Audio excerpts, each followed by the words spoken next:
Hello children, I Vandana Srivastava today going to teach you new poem The Wind and the Moon by George MacDonald.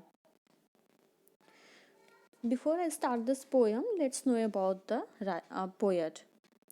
George MacDonald was a Scottish clergyman who wrote stories and poems. He wrote for adults and children. He is best known for his stories in the genre of fantasy.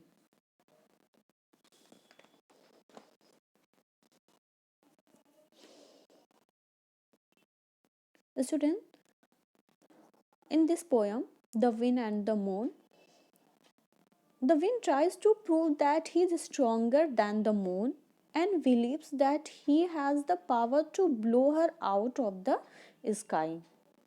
The moon, forever, is not even aware of the wind's presence.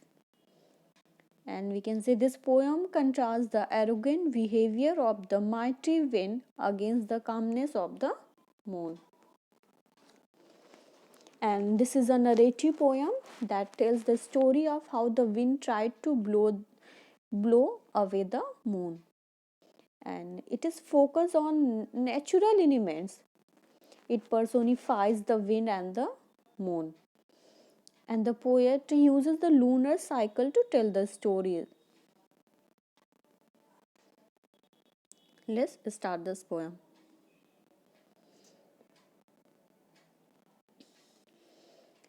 Said the wind to the moon, I will blow you out.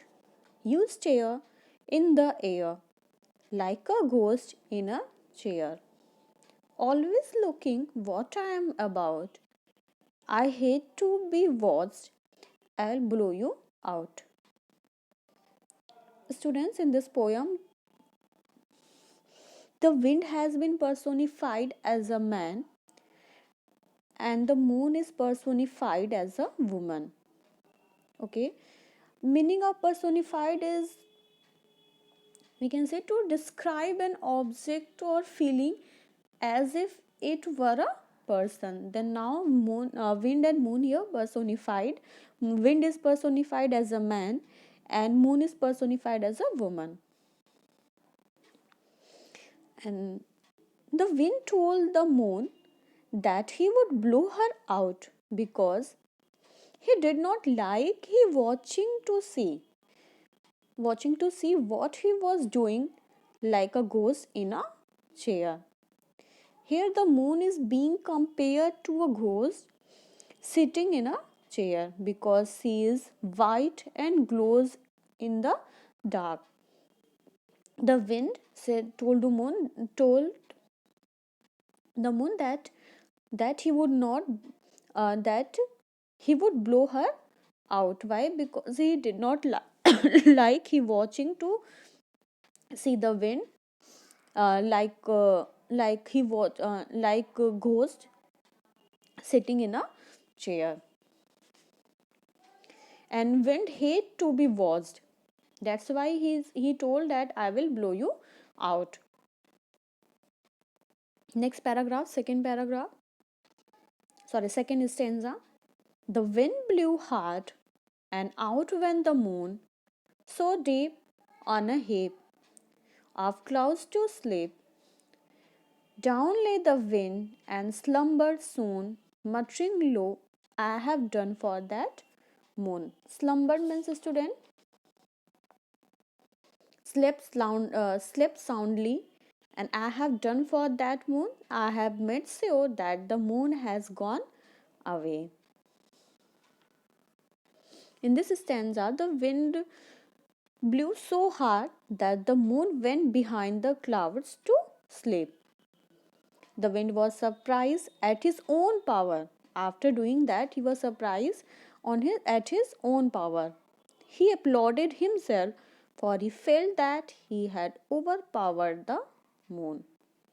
The wind slept too after when the moon the moon went behind the clouds to sleep. After that, the wind became very happy and he also slept, and thinking he had got the moon out of the way, and he had thinking that he had got out of the way.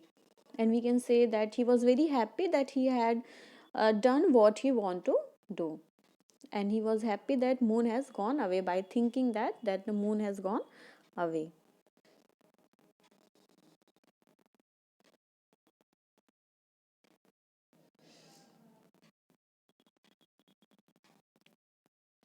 Third paragraph. He turned in his bed.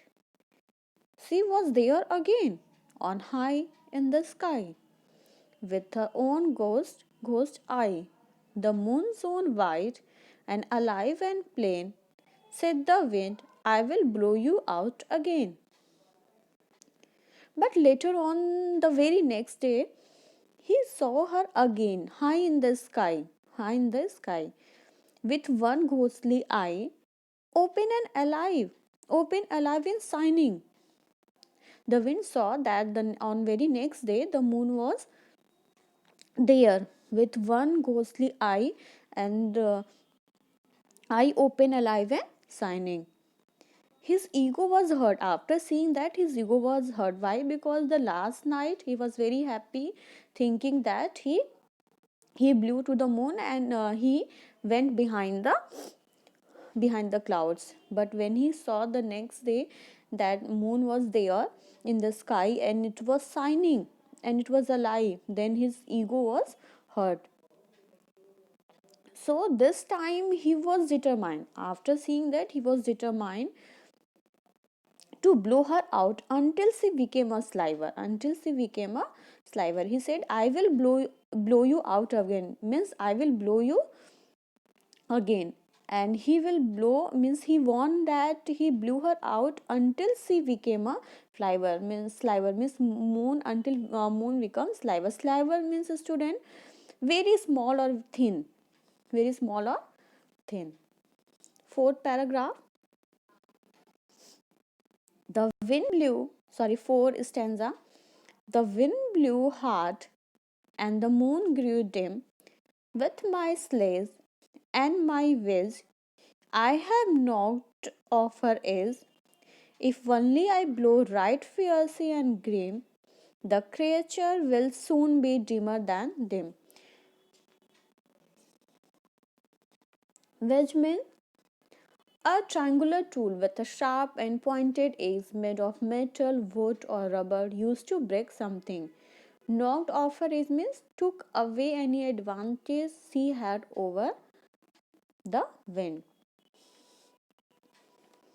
The wind the wind put all his might to blow even harder. He blew even harder and harder, and he blew valiantly all across the world. He blew very valiantly all across the world, making loud, shrill, and harsh noises. Making loud, shrill, and harsh noises. While doing so, he was very confident that his efforts would surely turn the moon dimmer and dimmer. He was very confident, and he know that if he will blow fierce, that then that moon will become dimmer and dimmer. Grim means, students, seriously. He was very confident that he will blow too hard, and that after that now the moon will become dimmer and dimmer.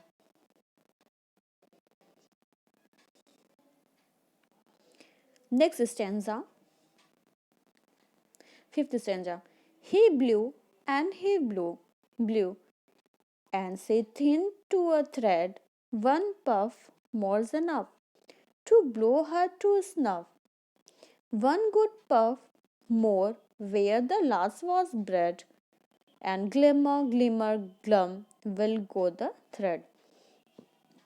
To blow her to snuff means to blow her to a powder, and puff means, a student, a small amount of air, smoke, and wind, etc., that is blown or sent out. Now the wind continued blowing fiercely and was overjoyed to see that the moon was getting thinner. After blowing too hard, he was very happy and he saw that the moon become thinner and thinner, and he was sure that one more puff, after that the moon will fade away, means go away from there. Overjoyed to see that the moon was getting thinner and thinner, when the moon had finally turned thin like a thread. Do you know the thread? Have you seen? The moon become that much thin, and when the moon had completely turned thin like a thread, he got pretty assured. After that, he was very sure that just one more puff would blow out the moon completely. He was very sure that if we will puff one time last, then he was very sure that the moon would blow out completely, and he was very happy.